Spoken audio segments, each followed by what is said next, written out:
आज आपण करणार आहोत गोड शेवई। गोड शेवई करण्यासाठी लागणारे साहित्य: शेवई, पाणी, मीठ, गूळ, दूध। गोड शेवई करण्यासाठी पातेल्यामध्ये पाणी उकळत ठेवलेलं आहे। चवीसाठी मीठ टाकले थोडंसं। पाणी लवकर तापण्यासाठी झाकण ठेवले। पाणी उकळल्यानंतर त्यात शेवया टाकलात।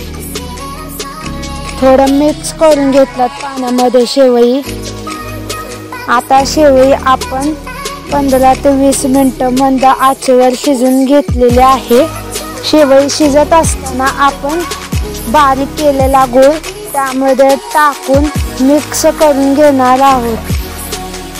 अशा प्रकारे शेवई तयार झाली। आता आपण सर्व करणार आहोत। ही गोड शेवई खाते वेळेस त्यात दूध टाकायचं आणि मग ते खायसाठी घ्यायचं।